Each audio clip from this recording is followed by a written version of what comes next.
James Bond. 007. Evening.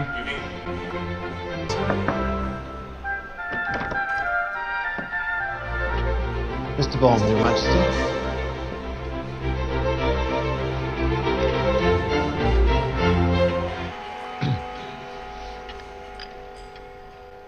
Good evening, Mr. Bond.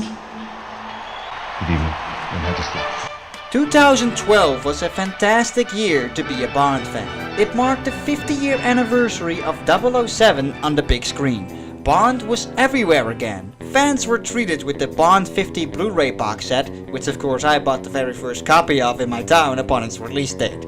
And we got the anniversary documentary Everything or Nothing, The Untold Story, featuring a fantastic retrospective of the whole series so far with lots of interesting interviews. And Bond was even featured with Her Majesty Queen Elizabeth herself at the opening montage of the Olympics. What a time to be alive! But most importantly, we would also finally get the next Bond film. And that took a long time coming after Quantum, because thanks to more convoluted financial difficulties with the studios, we didn't get a Bond film in 2010. And since 2012 marked another one of these major anniversary years, they most likely just pushed it back another year while they were at it, giving us another 4-year gap like we've had between Die Another Day and Casino Royale, which already marked the second largest gaps between Bond films at the time. But this was the year in which the wait was over, and we were all curious to see if it was a film worth waiting for.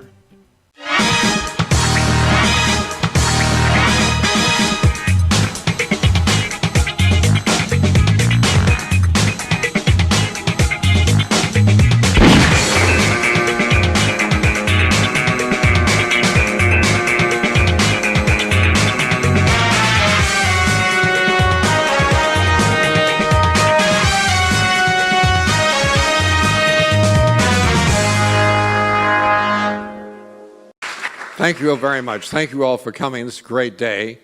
It's 23rd Bond, and the next year when we open the picture will be within days of when Dr. No opened 50 years ago.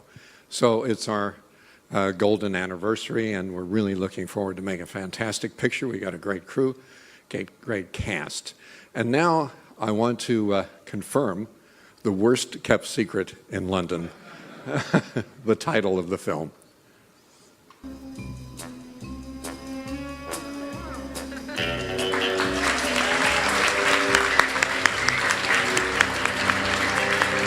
In November 2011, we got the press conference for Skyfall. Things seemed a lot more organized compared to the previous one with Quantum.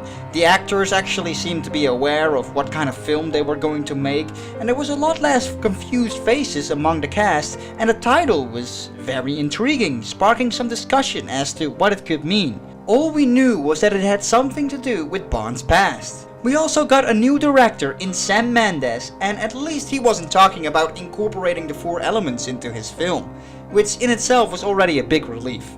He seemed to have a relaxed vibe and confidence, which was good to see as a Bond fan, because you really never know how it's all going to turn out. You see, I always feel like the quality of the Bond franchise is determined by the success of its latest movie, at least by the casual public. When Casino Royale hit the theaters, you felt proud to be a Bond fan. The franchise had reinvented itself and Bond was cool again. But during the 4-year gap after Quantum, I certainly didn't feel like it was Bond's finest hour at all. Of course opinions vary, but there seems to be a general consensus that Casino Royale is usually seen as one of the all-time greats, ranked at the top of most Bond fans' list, while Quantum of Solace was the complete opposite, usually found near the bottom. And if you've seen the previous 2 recapping episodes, you know that is certainly how it is to me. So now with Craig's new rebooted era, we really didn't have a norm yet. We've had 2 on the extremes on the absolute excellent and terrible side. So would Skyfall just be a middle ground thing, or could it have the potential to equal or even surpass Casino? As weird as it sounds, as a Bond fan you generally care about the quality of these films and can actually get somewhat nervous about this stuff each time a new film releases.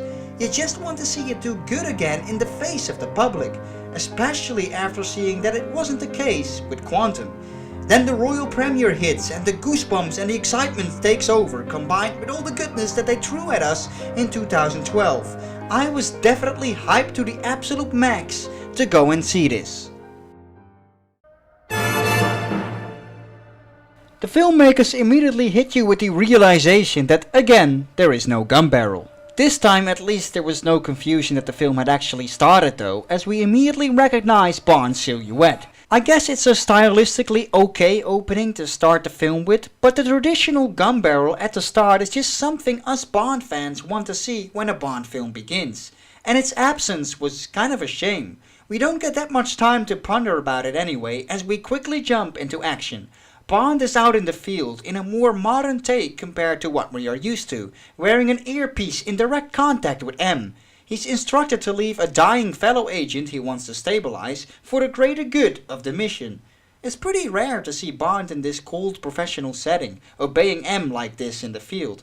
It's probably the first time we see him refer to her as Madam. You both know what's at stake here. We cannot afford to lose that list. Yes, Mom! Or Mom, like he says. But when I say it as a Dutch person, I make it sound like M is his mother. But hey, at least Bond pulls it off in a cool way. Reminds me of the old days where Bond would call M Sir. So anyway, Bond is out in Turkey to try and retrieve an important list that got stolen. A very simple premise. He's quickly aided by MI6 field agent Eve, played by Naomi Harris. We quickly learn she's trying her absolute best, but is still quite inexperienced. It's alright. You weren't using it. I wasn't using that one either. So they end up in a gunfight with the guy that stole the list, named Patrice. The cops crash in on bikes and Bond and Patrice both take one, and we're off into a motorbike chase. Immediately all of this is top notch. The cinematography by Roger Deakins is excellent. The rooftop chase just looks stunning. No shaky camera here, just beautiful establishing shots you can appreciate. And though it's a shame that David Arnold no longer does the score, Thomas Newman's soundtrack is exhilarating and captures the mood well. Patrice escapes to the top of a train, and I like how Eve has no clue what to do next and is ready to give up, and Bond is just like, hey wait, hold my beer, and performs an impressive stunt getting him on the train as if it's just an everyday thing. There's more great action with Bond operating a crane destroying half of the train, with him casually adjusting his cuffs in badass classic Bond fashion. It really delivered a smile on my face. Meanwhile, Eve is following along in her jeep, trying to report this crazy pursuit to M. The train fight continues on top of the rooftop with them barely dodging the tunnel in the last second. It all just looks amazing. It really feels as if Craig is genuinely up there fighting this dude. When they exit the tunnel, Eve has a clear shot to kill Patrice, but is at risk of hitting Bond. There's a tunnel ahead. I'm gonna lose them. Can you get into a better position? Negative, there's no time. Take the shot. I say take the shot. I can't, I may hit Bond. Take the bloody shot.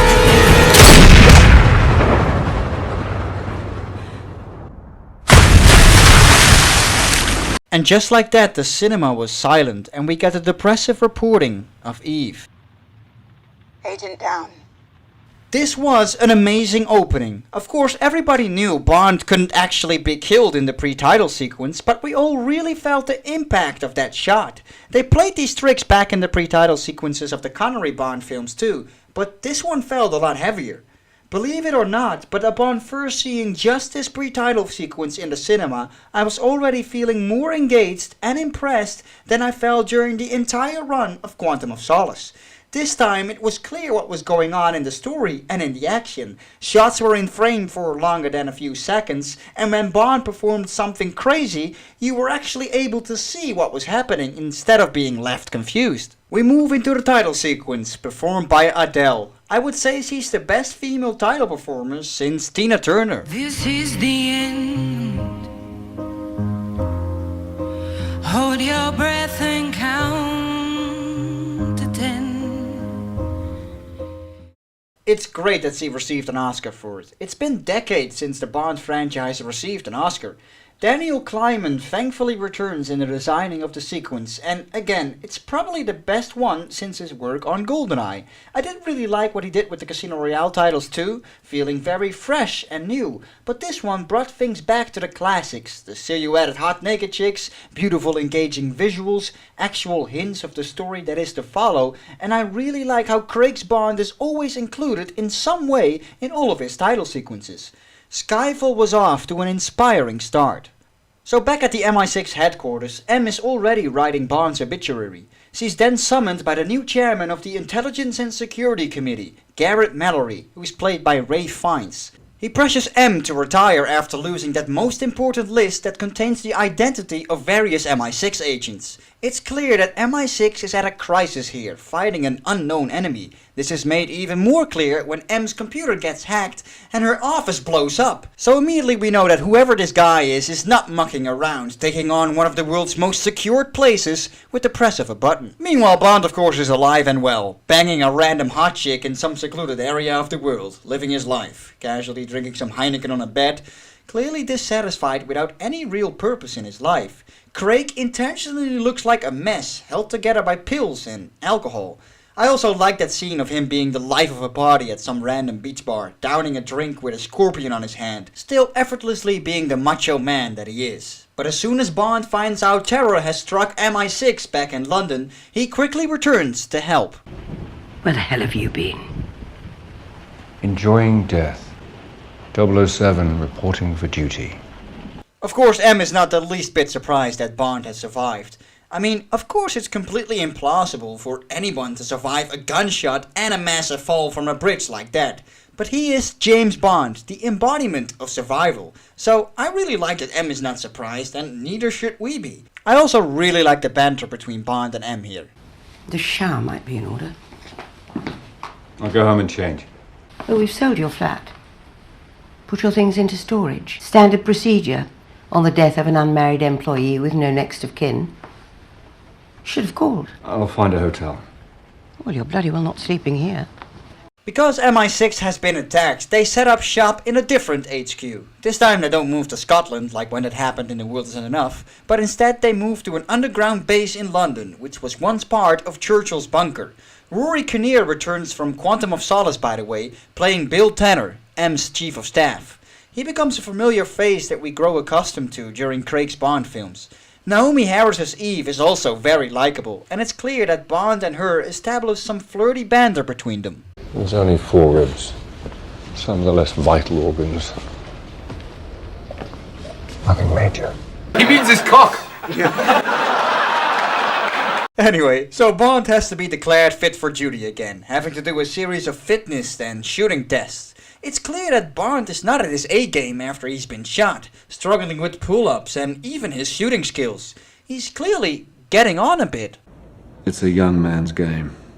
Look, you've been seriously injured. There's no shame in saying you've lost a step. It's kinda weird. Back in Casino Royale, he was mistaken to be a valet parker because of his youthful appearance. He was still the rookie agent yet to earn his stripes. Quantum was a direct sequel to that story, and now in Skyfall the story is told of him being an older bearded agent who lost his step. It's kind of a shame. We really should have gotten another Bond film in 2010 before this happened. It's like going from Live and Let Die to A View to a Kill straight away, and this was only Craig's third Bond film. And it's not like I dislike the story of an older spy, it's just that it's told a little bit too soon. So also part of the test is a word association game. As soon as the word Skyfall is named, Bond's mood drops and he leaves the room, tantalizing us more about the meaning of this title. Anyway, despite not being declared fit for duty, M trusts Bond and tells him that he's fit enough anyway. Because Bond still has some gunshot scrapes left in his body from being hit by some bullets from Patrice, they are able to ID his weird gun and know exactly about his whereabouts currently in Shanghai. Before being sent out there though, Bond is linked to the new Q. Because yes, for the first time in this rebooted era, we get the return of Q, who is no longer played by an older man, but instead by a younger whiz kid, portrayed by Ben Whishaw. In the modern technology era of today, this makes sense. It's a great updating for the character. A younger man nowadays is more likely to be knowledgeable about computers and high-tech equipment than an older man would be, and it's great how they acknowledge these changes. Bond receives some very basic gadgets. A palm-reading Walter PPK that only he can fire, similar to that gun in License to Kill, and a radio. A gun and a radio. Not exactly Christmas, is it? Were you expecting an exploding pen? We don't really go in for that anymore. Good luck out there in the field. And please return the equipment in one piece. It's a fun little scene. There's no replacing of good old Desmond Llewellyn, which was kinda clear with John Cleese, so this was a much better way to incorporate the new Q character. So Bond is off to Shanghai, again with some stunning cinematography. Despite not being declared fit for duty, Craig as an actor certainly still looks the part, still being in fantastic shape. He quickly traces down Patrice. Bond's fitness is immediately tested hanging down beneath an elevator. It's shown that Bond is struggling with this, but out of all the Bond actors we've had so far, Craig is definitely the most believable one who could hold on to this. Patrice is assigned to kill some random dude at the opposite side of the building, which doesn't seem to have much relevance to the actual story. I guess it's mainly there to showcase that Patrice is a dangerous professional assassin, and with Bond struggling to beat him in the pre-title sequence, you know that this is not going to be easy. The visuals of Bond and Patrice's silhouettes fighting with the Shanghai commercial images in the background make for more stunning, unique images that really make Skyfall stand out. You really have to credit Roger Deakins for the visuals of this film. Bond is able to defeat Patrice, but is unable to extract any information regarding his employer or the stolen list, and Patrice just falls to his doom. There's a mistake in Patrice holding on to Bond's gloves, which Bond was clearly taking off before entering the building, and he was also seen without them, but yeah, whatever, only those with an eye for detail will catch on to that stuff. We also get a first glimpse of the Bond girl, Severin, mysteriously overlooking what just happened. Man, does that chick look hot!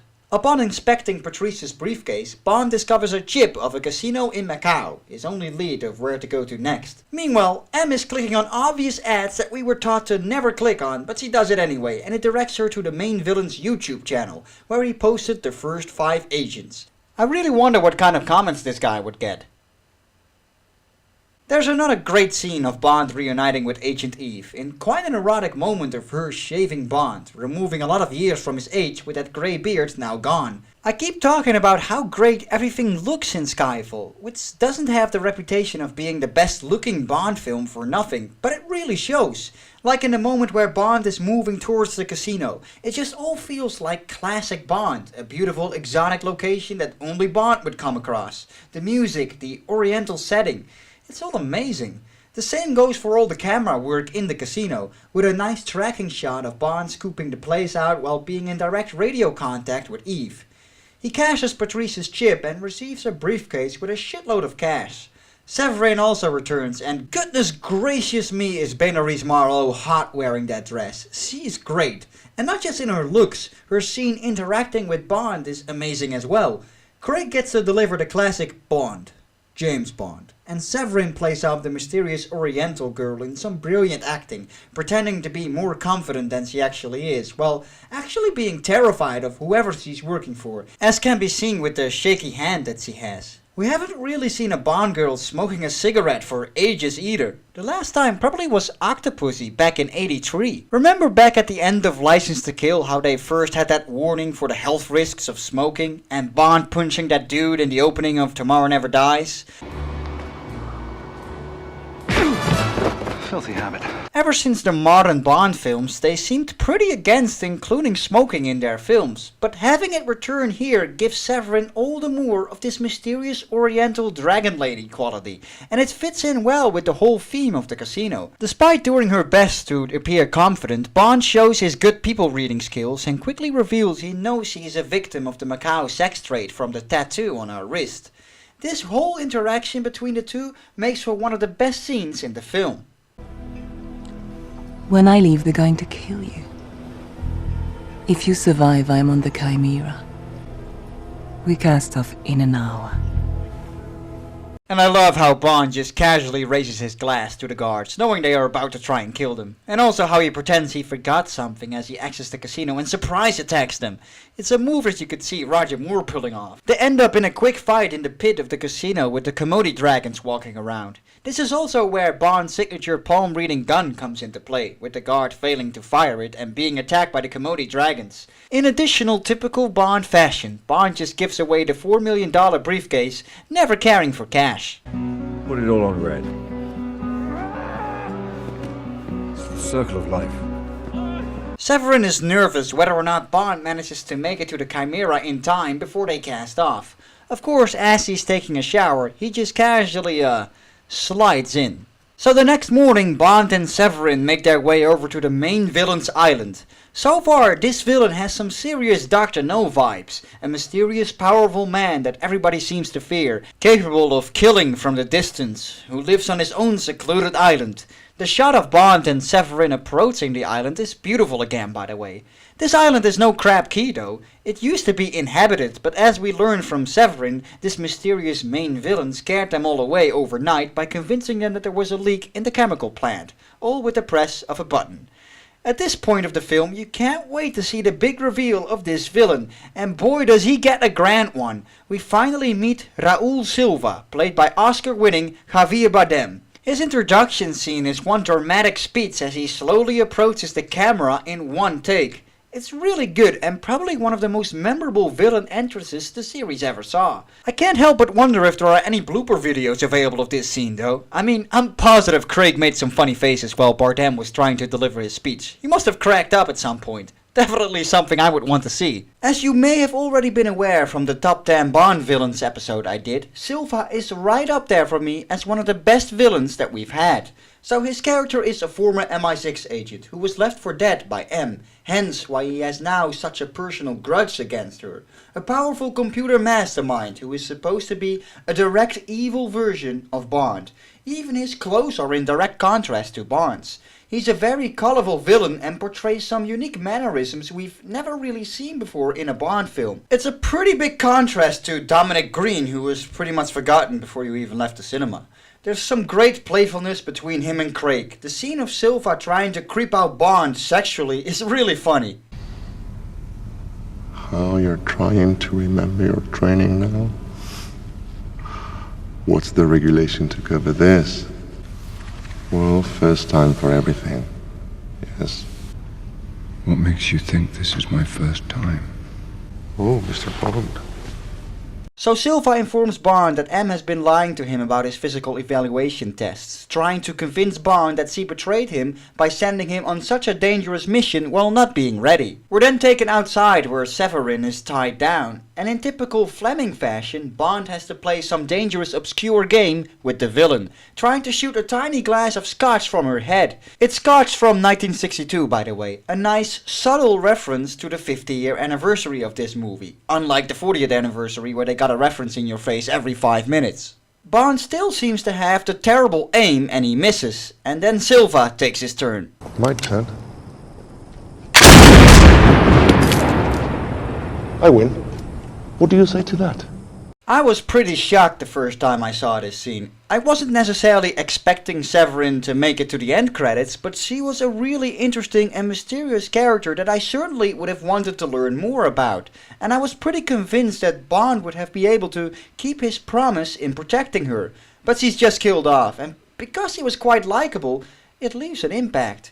Skyfall goes against the usual blueprint of having a main Bond girl. You could argue that Eve is the main one in this film, but as is revealed at the end, she can't really be considered the main one either. If anything, M is the main Bond girl of this film, in the central role that she has in the plot and later on in the film.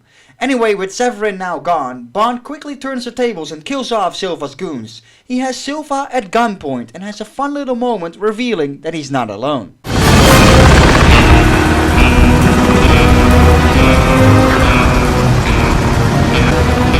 Latest thing from Q Branch. Called a radio. Silva is taken into custody back at MI6 in one of these fancy movie jail cells, and he gets his moment opposite M. He had been locked up in the past in Hong Kong, and his attempt to commit suicide with cyanide failed and left his whole face screwed up. Now he wants revenge on M for leaving him to die. From here on in, fans often point out the elaborate plan that is set into place by Silva seems to be directly inspired by the planned escape that the Joker had in The Dark Knight. So as Q is examining Silva's computer, he plugs it into the MI6 mainframe. Not a smart move, Q. It is because of this that Silva is able to make his elaborate escape. So I get that Silva would be aware that they were going to relocate to these underground digs after the terrorist attack, but somehow we also knew Q would be stupid enough to plug his computer into the mainframe. And all the stuff that happens next, with Bond following him down the tunnels and into the tube, it was all thought out beforehand. I mean, you really have to be insanely lucky for all these variables to work to a T. And in the way that it plays out in the movie, it seems pretty implausible. But usually my willingness to suspend disbelief depends on my overall enjoyment of the film. And so far I've been really going along with it all. And somehow I'm able to go along with the fact that Silva is this amazing computer genius able to plan all of this out, even if the scene seems to be inspired by The Dark Knight. So Bond has been following Silva down the tunnels, dodging a train and making his way down to a subway train at the last second, giving us a nice old-fashioned Bond gag. Bond? What? Get on the train.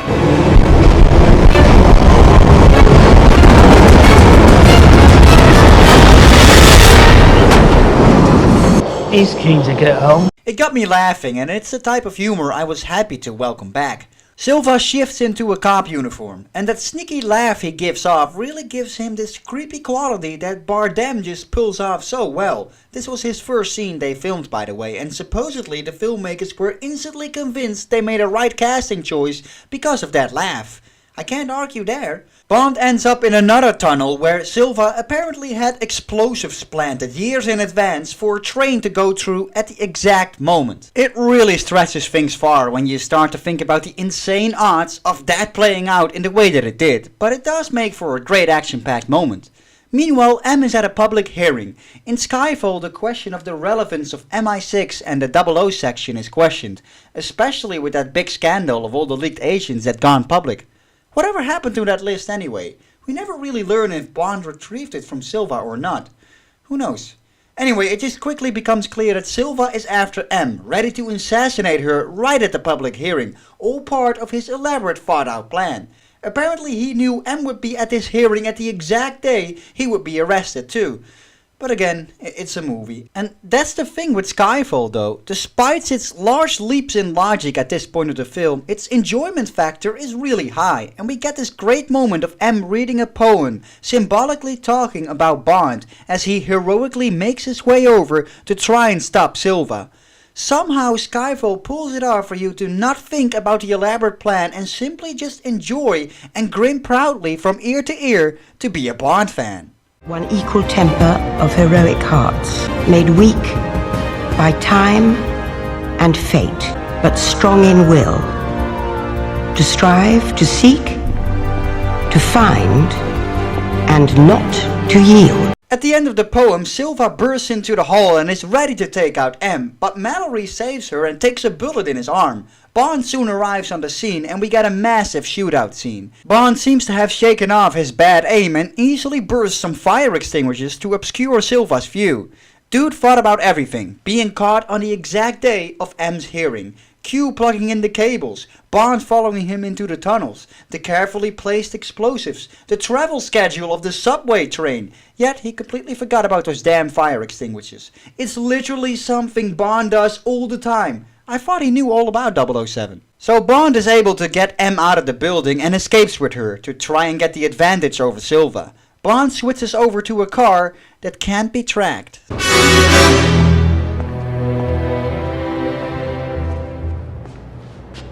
And I suppose that's completely inconspicuous. This was one of these major fan-pleasing moments that got all of us Bond fans screaming like little girls at a Justin Bieber concert.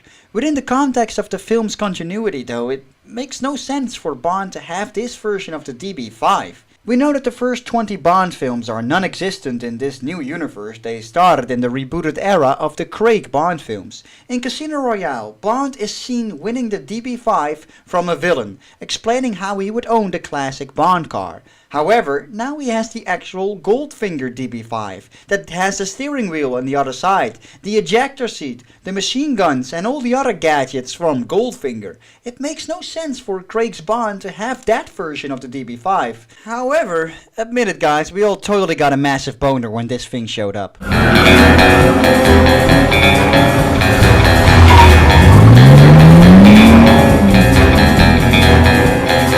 So Bond's big plan is to travel to Scotland, get Silva isolated so that he has the edge over him. Skyfall has been tackling this old versus new theme throughout the film. Bond is constantly shown to be this conservative old-fashioned guy who prefers the old ways over the new. So the film reasons in order to take out Silva is best to travel to the middle of nowhere and take him out there. Again we get some gorgeous looking shots, this time in Scotland, with M and Bond dramatically overlooking the view and the storm that lies ahead. This is also where the meaning of Skyfall is revealed as the name of Bond's childhood home in Scotland. If you are a die-hard Bond fan, you know that originally Bond has a Scottish heritage. Fleming initially did not like the casting of Sean Connery as Bond, but after seeing Dr. No, he was so impressed by his performance that he gave his Bond of the novels a Scottish background. Bond will always see England as his country, England. but it's Scotland where his roots are. This is also where the character Kincaid is introduced, the gamekeeper of Bond's family estate that Bond knows from his childhood. There was a moment during production where the filmmakers flirted with the idea of bringing in Connery to play Kincaid. I mean sure, we can all totally picture him in the role. I'll do my best. Your best? Losers always whine about their best. Winners go home and fuck the prom queen. And as much of a legend that Connery is, I'm actually relieved that they didn't do it. I mean sure, Connery would have aced it, but at least now it leaves out the codename theory morons, which would undoubtedly point to Connery as the former guy to wear the James Bond codename. Albert Finney is a great choice for the role too. So Bond and M are now at the Skyfall Lodge, ready to commence Bond's big plan. Some men are coming to kill us. We're gonna kill them first. It turns out there really aren't that much weapons left though, apart from Bond's father's old rival and a knife. It really doesn't look like Bond has the edge over Silva anymore at this stage. I mean sure, his aim seems to be back on point again, there's that, and there is some dynamite available to make some booby traps with, but it doesn't look too hopeful. So Q has designed a fake trail of breadcrumbs for Silva to follow to this place, and when Silva's men arrive, things begin pretty promising. I love how Bond uses the machine guns for the DB5 to surprise them. I mean, again, it doesn't make sense in the continuity for Bond to have those machine guns in his car, but it works well in the film. Fans like to compare this whole climax to Home Alone in the way that Bond is placing all these booby traps for the bad guys. What Bond wasn't anticipating though is that Silva arrives in a helicopter. Boom, boom, boom, boom! Gotta shoot your ass now! Silva starts throwing grenades into the place and Bond looks to be in serious trouble. Meanwhile, Kincaid escorts an already wounded M out of there through an underground tunnel. There's a great moment of Bond getting seriously pissed when they blow up his DB5. I mean, you can blow up his headquarters, you can shoot one of his chicks, you can attack his childhood home, but you do not touch his DB5. So Bond sets off some combustible tanks and blows the shit out of his own home, causing the helicopter to crash into it, nearly taking out Silva too. Meanwhile, Bond barely escapes through the underground pathway onto the other side, where there is a sanctuary where M and Kincaid are hiding. Of course, Silva quickly discovers Bond. There's a quick tense moment of Bond and one of the goons being trapped under the ice of a small lake while fighting. It's a nail-biting little moment when you realize Bond can't find the opening in the ice anymore and thinks to set off a flare in the last second. Meanwhile, Silva discovered where M is and is about to reach his objective and ice her. Bardem and Dance are both superb in this scene. She looks genuinely frightened and Bardem really plays off the lunatic willing to kill both himself and M to reach his objective. It's really good and something we've never seen before in a Bond film. Then of course Bond arrives and throws the knife into Silva's back.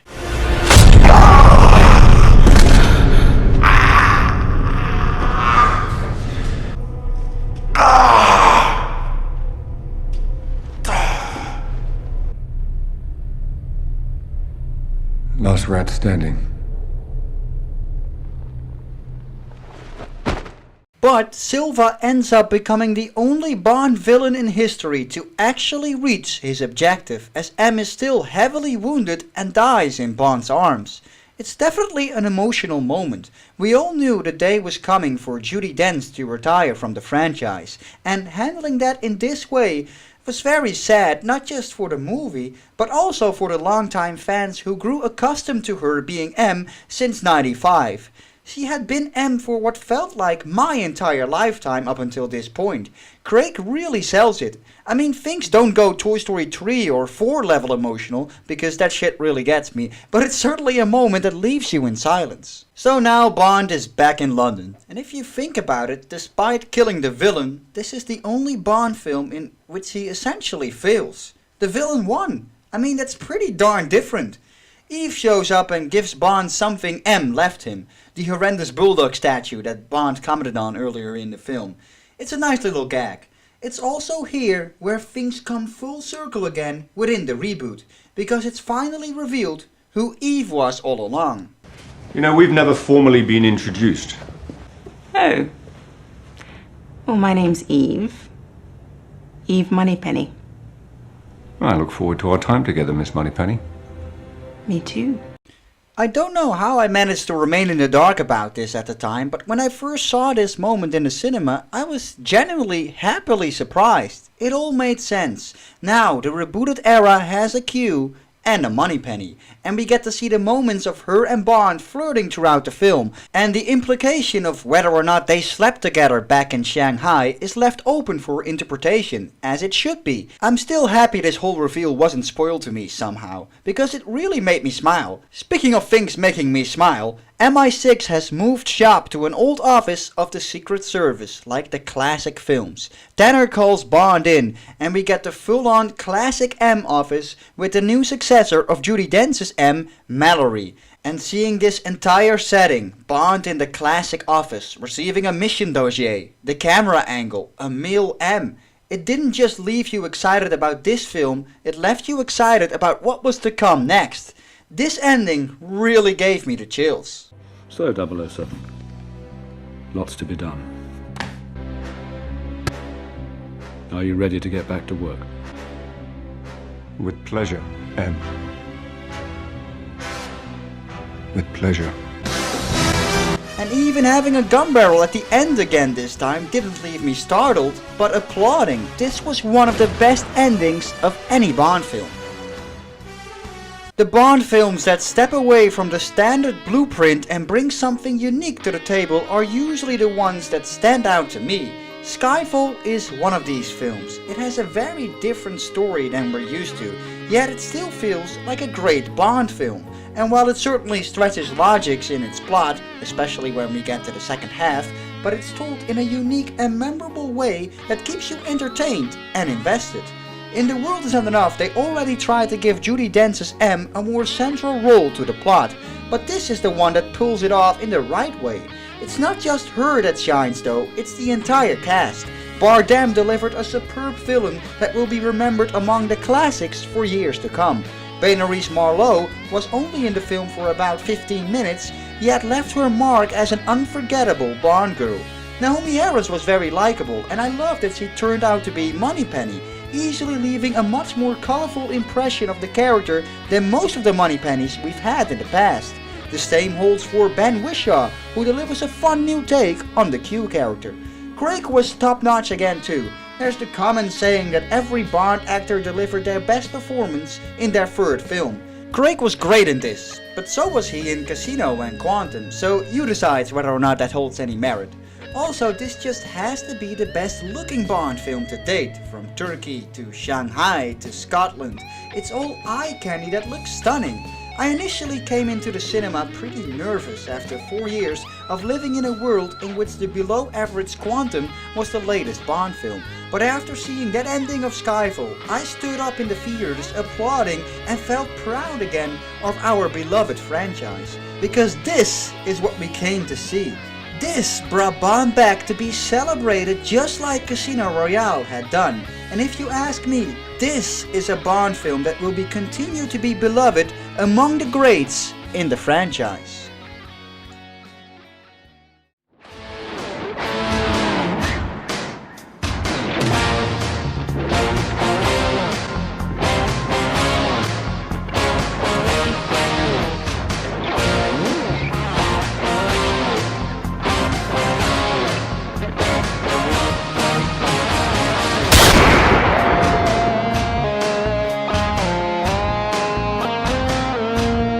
Thanks a lot for watching my video. Do you like my work and would you like to help this channel grow? Well, consider becoming part of the exclusive DBF community and help support my channel. What is the DBF community? Well, it's the community over at my Patreon page made for the biggest fans of my channel. Why did I create this community? Well, you see, every average project you see on here takes me roughly 30 to 40 hours to produce, and upon uploading it, all revenue is pretty much taken away immediately by MGM or other film studios, unfairly as it goes against the fair use policies. So that's why I'm always looking for support and set up this community on Patreon for the biggest diehard fans of my work. I am a believer that those who support me should be rewarded with a ton of perks, like getting 2 weeks early access to all my latest videos, receiving a personal thank you video from me. I will also send you my custom made Blu-ray covers that you can print out and put in empty Blu-ray boxes, and you get exclusive access to the supporters Discord server where you can chat with me and fellow Bond fans whenever you like. And everybody that supports me also builds towards new goals for the channel's future. All these perks come for a little $3 a month. All support is appreciated immensely. Thanks a lot, guys.